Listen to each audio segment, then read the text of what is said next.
Hi friends, Cass here. I am back today with a book recommendations video. I made one of these earlier on this year and I had asked for your guys' prompts. I wanted to know what kind of books you were looking for so that I could dig back through my mental archive of what I've read and hopefully recommend something to you guys that you haven't heard of that you would enjoy. And I had a lot of fun doing that because it made me think about what I've read in a different way. It made me make different connections between different traits and descriptions and different books. So I wanted to do that again, but this time I was like, let me just cook from within my own brain and come up with some different ideas. So today we're going to be doing If You Like That, Read This. Something that I've found that I've really been doing a lot in my reviews recently is comparing different books, and I've just been reminded of a lot of past things that I've read recently, and I always love to shout that out whenever I'm talking about a new book that I finished. So I wanted to just flesh that idea out into an entire video. So this is gonna just be kind of off the dome reviews. I don't have anything like written out as to why I chose these. I'm just gonna be yapping. If you want more in-depth reviews of a lot of these books, I have many monthly reading wrap-ups, and then my Goodreads and Storygraph are also linked down below where all of my written reviews are. Most of these books are either literary fiction or an essay collection. There's some memoirs thrown in here, so if that's also your thing, you should definitely subscribe because that is what we chat about here. We're gonna start out with the combo that kind of got me thinking about what other pairs I could make, and that is Arrangements in Blue by Amy Key and In Defense of Leisure by Akshi Singh. Now, Amy Key is actually blurbed on the front of In Defense of Leisure, so I was like, it got the wheels turning in my brain, you know? Arrangements in Blue is a memoir talking about Amy Key's life experiences, her struggles to find a romantic relationship, and the way that she has just kind of built her own life and lived for herself. And it uses Joni Mitchell's album Blue kind of as the backdrop for these stories about her own life. In Defense of Leisure is actually my most recent read. It's a new release, and it is talking about the author's experiences with the books of Marion Milner, who was a psychoanalyst and a writer, and was really focused on exploring what made her happy and what the best way to live her life was. So Singh is combining her study of Milner with her own lived experiences. I enjoyed both of these books so much. I don't think that you have to be familiar with Joni Mitchell or with Marion Milner to get something out of either of these. And I just really like the way that they used these two other women's works as the backdrop for their own experiences. I love how they were making connections between themselves and these artists and writers that they love. So for that reason, I think that if you've read Arrangements in Blue by Amy Key, you should check out this new release from Akshi Singh. I think that you would get a lot out of both of them. Next combo, obviously I have to bring Rachel Cusk up in a book recommendation video.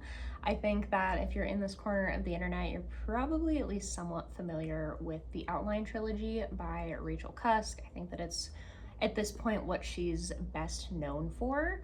Not my personal favorite of her work, but I understand the impact that it has had. So I think that if you've read Outline by Rachel Cusk, you should pick up Topics of Conversation by Miranda Popkey. This is another recent read for me. I have had this book on my shelf for so long and just now decided to pick it up because the description sounded so perfect for me, and I was like, why have I not gotten to this yet? And I think the main similarity between these two books are that they are both mainly made up of conversations between the narrator and other people around her. You're not getting the classic like exposition and background information about a character that you normally would get in a novel. You're picking up on all of the information about her through the conversations that she's having with others. in topics of conversation, all of the other people that are in conversation with the narrator are other women, and they talk a lot about art. And they talk a lot about art and writing and sex and violence. And I think that it does stray away a little bit from the outline trilogy as far as style goes. Rachel Cusk's writing and outline is very sparse and straightforward, and Miranda has a bit of a different style, lots of like run-on sentences, and I don't know, she's just doing some things that are a little bit weirder than Cusk, I would say. But as soon as I started this, like the first section in this book especially, I was immediately reminded of outline. Everyone say hi to Lotus. She is driving me a little bit nuts right now because every time I start talking, I think she's mad that I'm not paying attention to her because she is either going and trying to open my kitchen cabinets, or she's playing or running around. So if you hear any commotion, it's just her. Next up, a big genre for me this year has kind of been more of like a sci-fi, a literary sci-fi or like dystopian literary fiction. And I read The Employees by Olga Ravn. I thought that I was going to love this one because I thought that it was going to fit in with the other books in that category that I've loved. I didn't enjoy this one quite as much as I wanted to, but I know a lot of people in this online sphere loved this and have read it, so I wanted to include it here because I think that it's something that a lot of people are going to be familiar with. This book is talking about a spaceship that has a crew of humans and humanoids, and we get these kind of like HR statements from them, and it's not really clear who is a human, who is a humanoid. And I think that those kind of ambiguous vibes really go well with Under the Eye of the Big Bird by Hiromi Kawakami. I picked this up because it was longlisted for the International Booker earlier this year, and it once again sounded like it was going to fit in with these literary sci-fi books that I've been reading this year. I think a major reason why these two in particular are so reminiscent of each other for me is because of how ambiguous they are. In Under the Eye of the Big Bird, it is talking about a time where humans are nearing extinction and are looking for ways to survive and further the human race. So there are kind of like different types of humans within these stories, and I feel like you have to really pay attention to kind of make the connections as the stories go and figure out what's going on. And I feel like The Employees also really asks you to pay attention. It doesn't do a lot of hand holding. So yeah, while neither of these are at like the top of my sci-fi list, I definitely think that they are in conversation with each other. Okay, so not only am I a huge Rachel Cusk fan, I'm also a huge Annie Ernaux fan. And I promise you guys, my Annie Ernaux kind of like overview ranking video is coming. I have one more book on my shelf fire that I need to get to before I feel like I can make that video, but it is coming. And I wanted to talk about A Woman's Story by Ernaux in this video. This is actually the first book that I read in 2025, and this is talking about Ernaux's mother and the end of her life and reflecting on how her mother came to be the woman that she was. I was really touched by this book. This is not the only book that Ernaux has written about her mom and her mom's struggle with Alzheimer's at the end of her life. She also wrote I Remain in Darkness, kind of talking about some of the same topics, and I really loved that one as well. But this really is reminiscent of A Very Easy Death by Simone de Beauvoir to me. This is another more recent read for me. I read it this summer, and it is talking about the end of Simone's mother's life. She didn't have Alzheimer's, but I believe she had stomach cancer, and Simone does a lot of similar things in here where she is looking back at her mom's life and her mom's past and her current situation and just dealing with the grief of losing her mother. I think both of these authors had pretty complicated relationships with their moms, and they just feel like they are connected, both also translated from French, so maybe that has something to do with it as well. Next up, I have two journals that I want to talk about. The first one is Journal of a Solitude by Sarton. This was a 5-star read for me in the year that I read it, and I feel like it's perfect for this time of year in the fall. This book talks about Sarton living alone in New Hampshire, kind of secluded from a lot of people, spending a lot of time out in nature, tending to her garden and writing, and it's just a very peaceful and soothing book. And I think that if you have enjoyed Sarton, you would really like Daybook by Truitt. This is also a journal, and I feel like Truitt and Sarton were like different sides of the same coin in a way. Truitt was a sculptor, and a lot of her book deals as well with solitude and getting older. She does talk a lot about motherhood in this book, which is not something that really comes up in Sarton's work, but I don't know, they just feel connected to me as well. Obviously, that's why they're in this video together. I feel like not a lot of people have heard of this one. I don't know if it's still in print. I got this as a used copy, so might be kind of difficult to get your hands on. I don't know, there's just something about a journal that can be very comforting, and these are two that I really enjoyed. Okay, next up, we're gonna talk about one of my favorite reads. I think that I read this last year, and that is Exposure by Olivia Sudjic. I still just like am so obsessed with this edition of this book. I don't know that it's printed in any other editions, but I love it.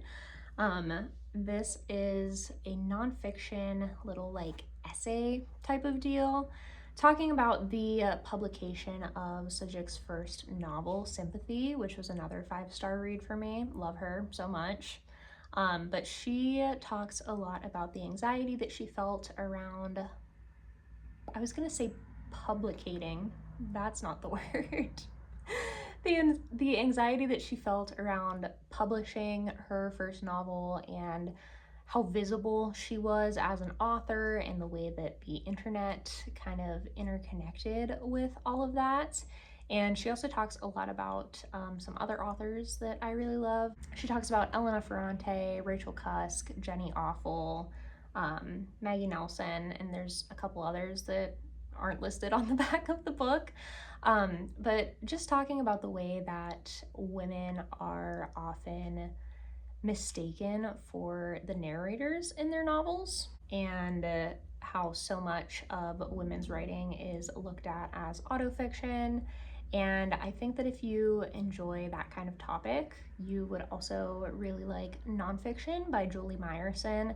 I had this book out from the library a couple months ago, so I don't have a copy with me, but she is doing something very interesting in that book, where she'd published a memoir that was talking about her own relationship with her son and with his addiction, and got a lot of backlash for it. I have not read that memoir, so no comment on that. And she's kind of transmuted the events from that memoir into a novel called Nonfiction, which is kind of funny, but she talks about the same thing in that book, where women writers are kind of assumed to be the main characters of their fiction books, and kind of drawing on her experience from publishing her memoir. Whenever I was reading Nonfiction, I was like, I feel like that book could have been cited in Exposure if it had been published before Exposure had been.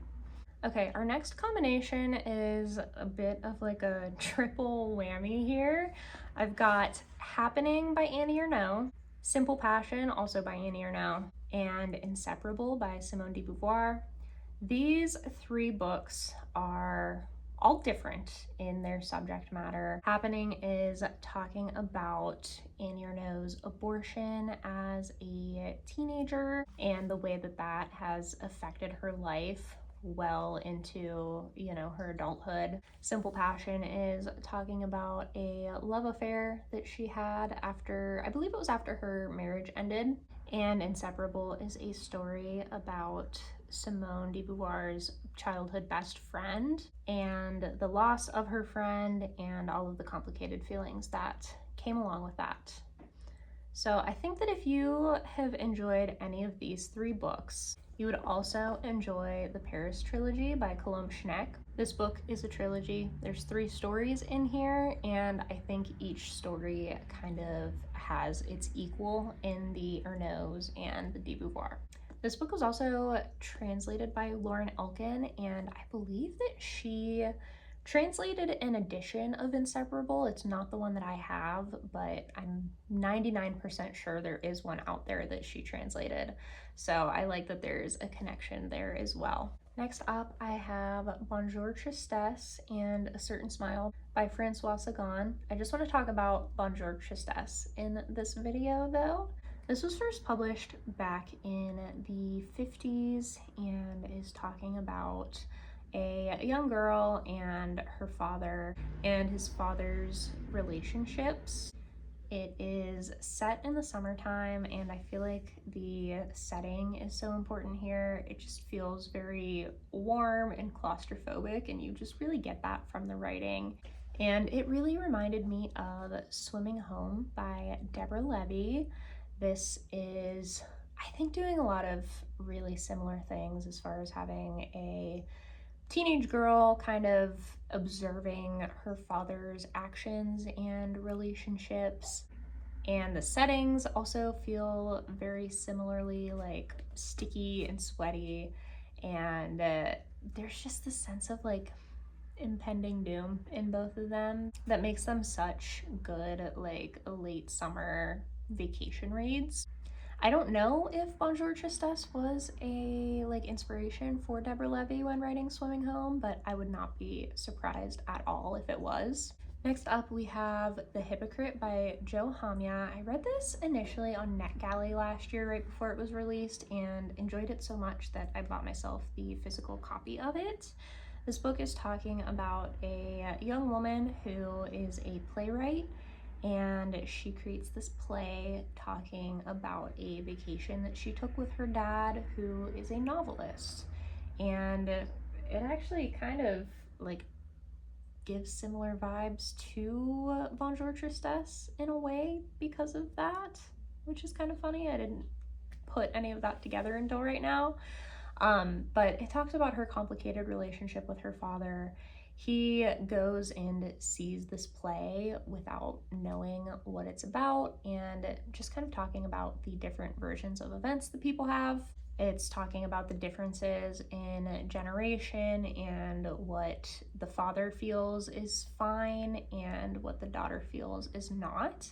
And this really reminded me of Daughter by Claudia Day. And it's funny because in Daughter, the daughter is also a playwright and the father is a novelist, and it talks about his relationships as well and different family dynamics.